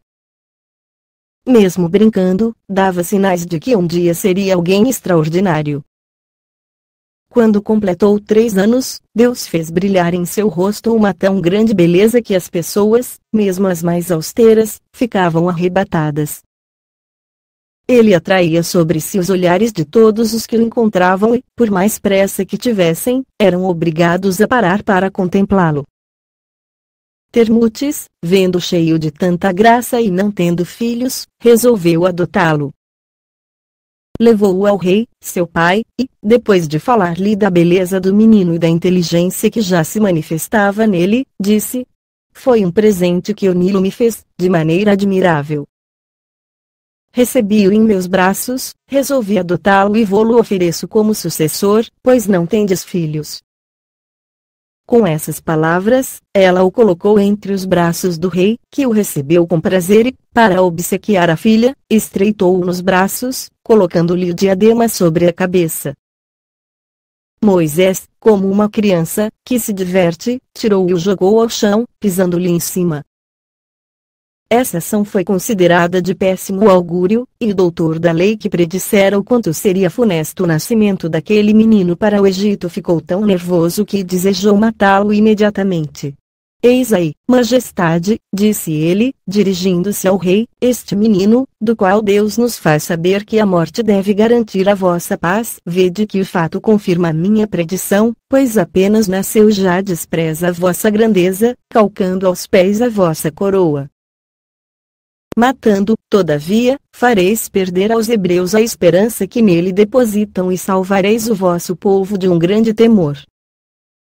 Termutes, ouvindo falar desse modo, levou o menino sem que o rei se opusesse, porque Deus afastava do espírito de Faraó o pensamento de fazê-lo morrer. A princesa fê-lo educar com grande desvelo, e quanto mais os hebreus se alegravam, tanto mais os egípcios se atemorizavam. Entretanto, como a ninguém viam que pudesse suceder o rei no trono ou de quem pudessem esperar um governo mais feliz quando Moisés não existisse mais, abandonaram a ideia de fazê-lo morrer. 88.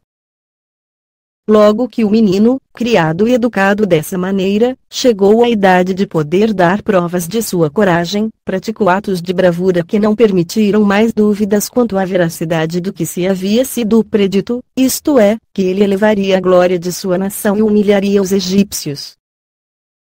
Eis o motivo. A fronteira do Egito foi devastada pelos etíopes, que lhe estão próximos. Os egípcios marcharam com um exército contra eles, mas foram vencidos no combate e retiraram-se com desonra. Os etíopes, orgulhosos de tamanha vitória, julgaram que era covardia não aproveitar a boa sorte e começaram a se vangloriar de poderem conquistar todo o Egito.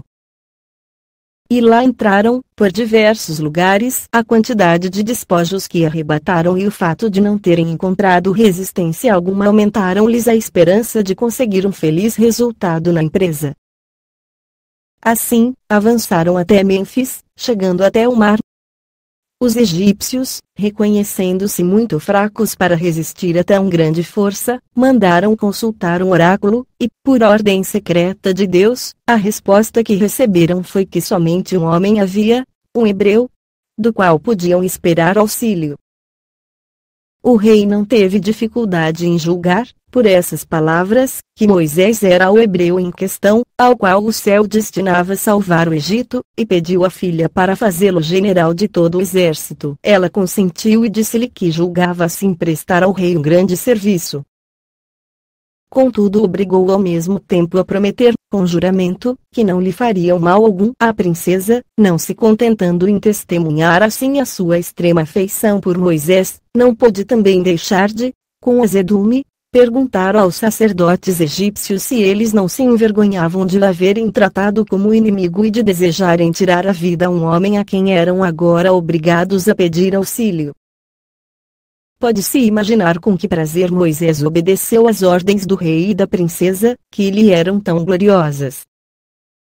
E os sacerdotes das duas nações tiveram com isso, por motivos diferentes, idêntica alegria. Os egípcios esperavam que, depois de vencerem os inimigos sob o comando de Moisés, encontrariam facilmente ocasião para matá-lo, a traição. E os hebreus ansiavam, por esse mesmo motivo, sair do Egito e livrar-se da escravidão. Esse excelente general, posto à frente do exército, logo se fez admirar pela sua prudência. Em vez de marchar ao longo do Nilo, atravessou pelo meio das terras, a fim de surpreender os inimigos, que jamais pensariam que ele os fosse alcançar por um caminho tão perigoso, devido à quantidade de serpentes de várias espécies que ali vivem. Muitas delas não existem em nenhum outro lugar e não somente são temíveis pelo seu veneno, mas são horríveis de se ver, porque, tendo asas, atacam os homens elevando-se no ar para se atirar sobre eles. Moisés, para precaver-se contra elas, mandou colocar em gaiolas algumas aves chamadas ibis, que são domesticadas, amigas do homem, e inimigas mortais das serpentes, sendo que estas as temem não menos que aos cervos.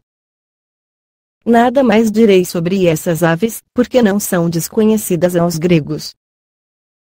Quando Moisés chegou com o seu exército a essa tão perigosa região, soltou os pássaros e passou assim sem perigo.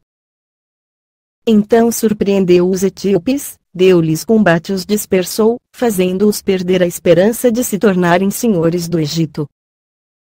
Mas tão grande vitória não reteve os seus intentos. Entrou no país deles, tomou várias cidades, saqueou-as e fez grande mortandade. Tão gloriosos resultados reanimaram de tal modo a coragem dos egípcios que eles seriam capazes de tudo empreender sob o comando de tão excelente general. Os etíopes, ao contrário, só tinham diante dos olhos a imagem da escravidão e da morte. O ilustre general impeliu-os até Sabá, capital da Etiópia, que Cambises, rei dos persas, chamou depois de Meroe, nome de sua irmã. Aí Moisés o sitiou, embora a cidade fosse tida como inexpugnável, porque, além de suas grandes fortificações, era rodeada por 3 rios, o Nilo, o Astap e o Astobora, cujo percurso é muito difícil. Ficava, assim, situada numa ilha e não era menos defendida pela água que a rodeava de todos os lados que pela força de suas muralhas e de suas defesas. Os diques que a preservavam das inundações dos rios serviam ainda de terceira defesa quando os inimigos passassem as outras. Moisés ficou aborrecido ao constatar que tantas dificuldades juntas tornavam a conquista da cidade quase impossível, e o seu exército começava a enfadar-se, porque os etíopes não se atreviam mais a dar-lhes combate. Tarlis, filha do rei da Etiópia, tendo visto do alto das muralhas praticar, num assalto, atos de valor e de coragem extraordinários, ficou tão cheia de admiração pela sua bravura, a qual reerguera o ânimo dos egípcios e fizera tremer a Etiópia, antes vitoriosa, que sentiu o coração ferido de amor por ele. Com a paixão sempre aumentando, mandou oferecer-lhe a mão em casamento. Ele aceitou a honra, com a condição de que ela lhe entregasse a cidade. A promessa foi confirmada com um juramento e, depois que o tratado foi feito, em boa fé de parte a parte, ele deu graças a Deus por tantos favores e reconduziu os egípcios vitoriosos de volta à sua pátria. 89. Mas esses ingratos, em vez de manifestar reconhecimento pela salvação e pela honra que deviam a Moisés, aumentaram ainda mais o seu ódio contra ele e procuraram, mais do que nunca, eliminá-lo. Temiam que a glória que conquistara o enchesse de tal modo de orgulho que ele pensasse em se tornar senhor de todo o Egito. Aconselharam o rei a mandá-lo matar, o qual deu ouvidos a tais palavras, porque a grande fama de Moisés já lhe causava inveja, e o monarca começava a temer que fosse também sobrepujado por ele. Nisso era ajudado pelos sacerdotes, que, para incitá-lo ainda mais, recordavam o rei continuamente do perigo em que se encontrava. E assim, Faraó consentiu na morte de Moisés, e ela seria inevitável, se este não houvesse descoberto a intenção dos egípcios e se ausentado no momento oportuno.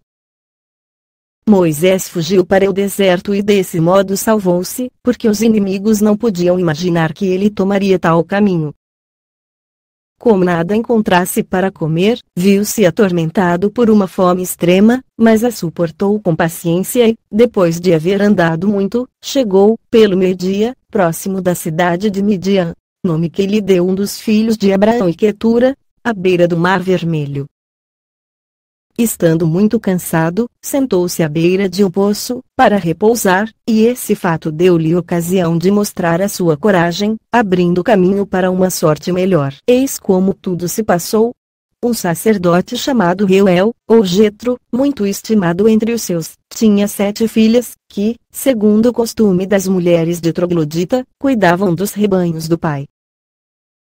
Ora, como a água doce é muito rara naquelas paragens, os pastores e pastoras iam solicitamente buscá-la, para dar de beber aos animais. Assim, as irmãs vieram naquele dia por primeiro ao poço, tiraram água e encheram as suas vasilhas para dar de beber aos carneiros e ovelhas. Mas alguns pastores que ali chegaram maltrataram-nas e tomaram a água que elas tinham tido o trabalho de tirar. Moisés, enraivecido por tal violência, julgou que não devia absolutamente permiti-la. Espancou os insolentes e afugentou-os, auxiliando as moças no que a justiça pedia dele. Elas contaram ao pai o que ele havia feito em favor delas e rogaram-lhe que mostrasse o seu reconhecimento para com o estrangeiro, pelo auxílio que lhes prestara. Reuel louvou a gratidão das filhas e mandou chamar Moisés. E não se contentou em agradecer uma ação tão generosa, mas lhe deu Zípora, uma de suas filhas, em casamento e superintendência de todos os seus rebanhos, no que consistia, então, a riqueza dessa nação. 90. Êxodo 3 e 4.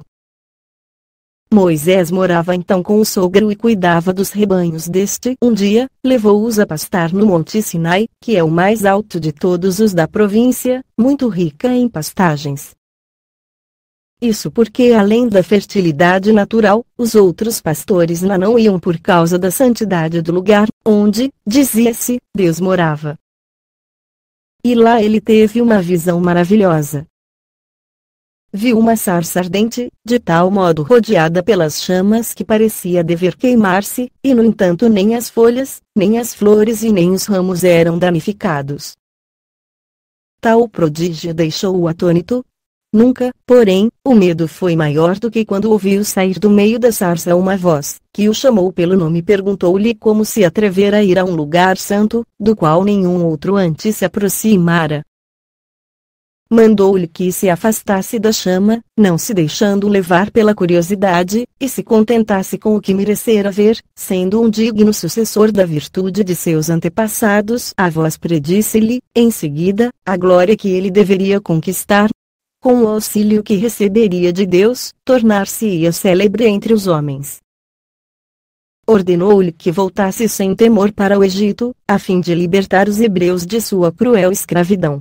Pois, acrescentou a mesma voz, eles tornar-se-ão senhores do mesmo país rico em todas as espécies de bens que Abraão, o chefe de vossa raça, possuiu e serão devedores de tão grande felicidade à vossa sábia direção. Mas, depois que os tiverdes tirado do Egito, não deixeis de oferecer um sacrifício neste mesmo lugar. 91. Moisés, ainda mais admirado pelo que acabava de ouvir do que pelo que tinha visto, disse: Grande Deus, do qual adoro a onipotência, que tantas vezes fizestes brilhar em favor de meus antepassados, eu não poderia, sem extrema loucura, desobedecer às vossas ordens. Mas como sou um simples homem, sem autoridade, temo não poder persuadir esse povo a abandonar um país onde se estabeleceu há tão longo tempo para seguir-me aonde eu o quiser levar. E, mesmo se os convencer, como poderei obrigar o rei a permitir que se retirem, sendo que o Egito deve ao trabalho deles a felicidade que agora desfruta? Tendo Moisés assim falado, mandou-o desconfiar na aliança, garantindo-lhe que não o abandonaria na direção daquele empreendimento e prometendo pôr-lhe na boca as palavras, quando tivesse necessidade de persuadir e fosse preciso revesti-las com poder, quando fosse o momento de agir.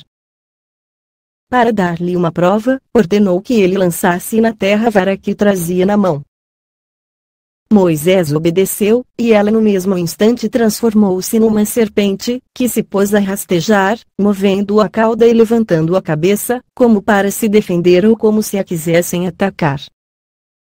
De repente a cobra desapareceu, e a vara voltou a ser o que era. Em seguida, Deus ordenou a Moisés que pusesse a mão no seio. Ele o fez e retirou-a branca como a cal, mas imediatamente ela também voltou ao primitivo estado. Ordenou-lhe ainda que tirasse a água de um lugar ali perto. Ele o fez, e a água converteu-se em sangue.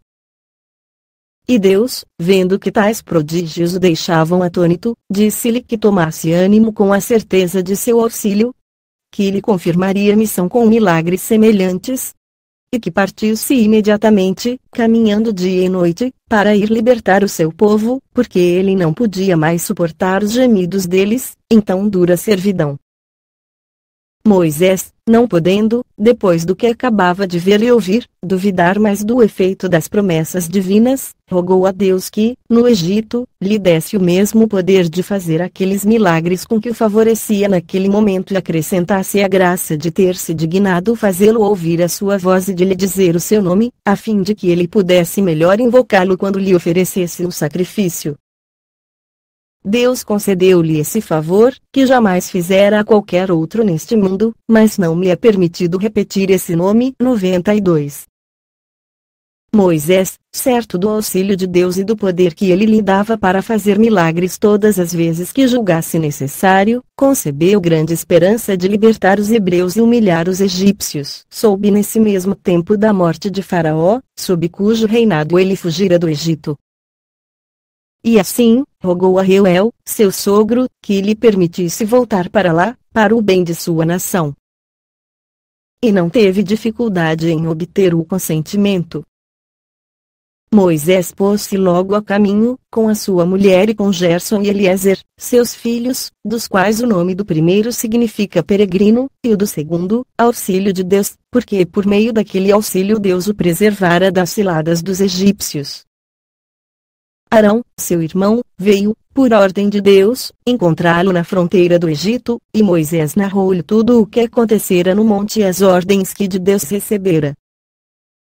Os principais israelitas vieram também ter com ele, para obrigá-los a crer em suas palavras, fez na presença deles, pelo poder que havia recebido, vários prodígios. O espanto que dele se apoderou certificou-os da verdade, e começaram a esperar tudo do auxílio de Deus. 93. Êxodo 5. Assim, vendo Moisés que o ardente desejo de se libertar da escravidão levava os hebreus a render-lhe inteira obediência, foi ter com o novo rei. Falou-lhe dos serviços que prestara ao seu antecessor contra os etíopes e de como fora recompensado, somente com ingratidão.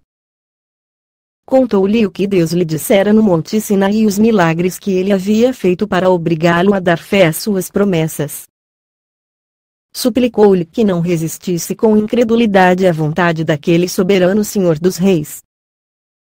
Faraó, no entanto, zombou de suas palavras, e então Moisés fez em sua presença os mesmos prodígios que havia feito no Monte Sinai. Êxodo 7. O príncipe, em vez de ficar convencido, enfureceu-se. Disse que Moisés era mau e que depois de ter fugido, para evitar a escravidão, se havia feito iniciar na magia, a fim de enganá-lo por meio de artes diabólicas. Mas ele, Faraó, tinha também sacerdotes de sua fé, que poderiam fazer os mesmos prodígios. Assim, Moisés não devia se vangloriar de ser o único ao qual Deus concedera aquela graça e nem iludir o povo simples, persuadindo de que havia nele algo divino. E mandou buscar os seus sacerdotes. Eles lançaram as suas varas ao chão, e estas se converteram em serpentes. Moisés, sem se espantar, respondeu ao rei: Eu não desprezo, majestade, a ciência dos egípcios, mas o que faço está tão acima dos conhecimentos deles e de sua magia quanto a distância entre as coisas divinas e as humanas, e vou mostrar claramente que os milagres que faço não têm, como os deles, uma vã aparência de verdade, para enganar os simples e os crédulos, mas procedem da virtude e do poder de Deus. Dizendo essas palavras, atirou a vara ao chão e ordenou-lhe que se mudasse em serpente. Ela obedeceu à sua voz e devorou as dos egípcios, que pareciam ser outras tantas serpentes. Voltou em seguida à sua forma primitiva e Moisés a retomou na mão.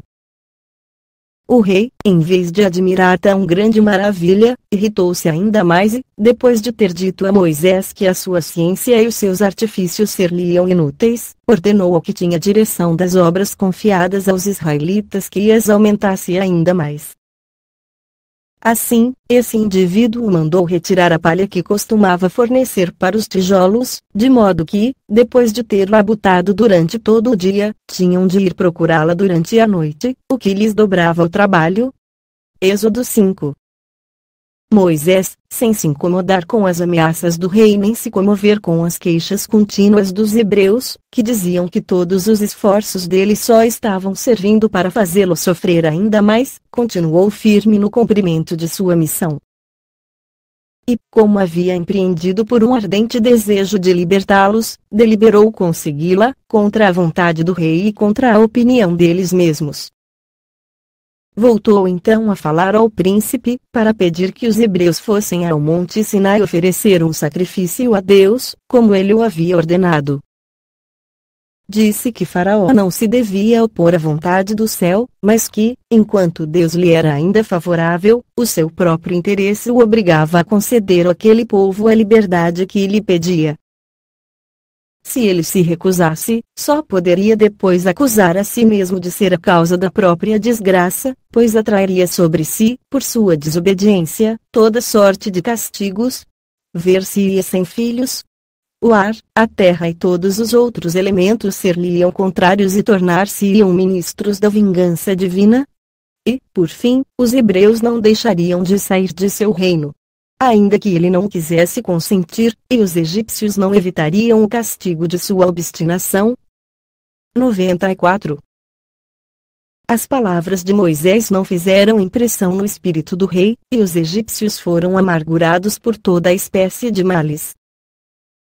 Narrá-los-ei em particular, tanto porque são extraordinários quanto para fazer conhecer a verdade do que Moisés havia predito e também para manifestar aos homens quanto lhes importa não irritar a Deus, que pode punir os pecados com tão terríveis castigos. Êxodo 7. A água do Nilo foi mudada em sangue, e, como o Egito não possui fontes, o povo descobriu que a sede é o maior de todos os males. A água do rio não somente adquiria a cor do sangue, mas o povo não conseguia bebê-la sem sentir dores violentas. Os israelitas, ao contrário, a achavam tão potável e boa quanto a comum. O rei, admirado por esse prodígio e temendo por seus súditos, permitiu aos hebreus que se retirassem. Não havia, porém, o mal cessado de todo, e ele retornou aos antigos sentimentos. Revogou a ordem e a licença. Deus, para castigá-lo por ter reconhecido tão mal a graça que fizera a ele, livrando daquele flagelo, feriu o Egito com uma nova praga. Êxodo 8 e 9. Um número incalculável de rãs cobriu a terra, e comiam tudo o que ela produzia. O Nilo ficou também cheio delas, e uma parte, que morreu nas águas do rio, tornou-o infecto, de tal sorte que não mais se podia beber da sua água. Também o lodo dos campos produziu uma quantidade enorme desses animais, que com a decomposição formaram outro Pantanal, ainda mais horrível que o primeiro. As rãs entravam até nas casas, nas vasilhas, nos pratos, estragavam todos os alimentos, pulavam sobre as camas e envenenavam o ar com o mau cheiro. O rei, vendo o seu país em tal miséria, ordenou a Moisés que partisse para onde quisesse, com todos os de sua nação. Imediatamente todas as rãs desapareceram, e as terras e os rios voltaram ao seu estado primitivo. O rei então esqueceu o mal que tanto temor lhe havia causado e, como se quisesse experimentar males ainda maiores, revogou a licença que de mau grado concedera. Deus então castigou-o por ter faltado à palavra, coisa indigna de um príncipe, e os egípcios ficaram todos cheios de piolhos, em tal quantidade que eram miseravelmente comidos por eles, sem que pudessem encontrar remédio algum para isso. Esse tão grande e tão vergonhoso mal espantou o rei e ele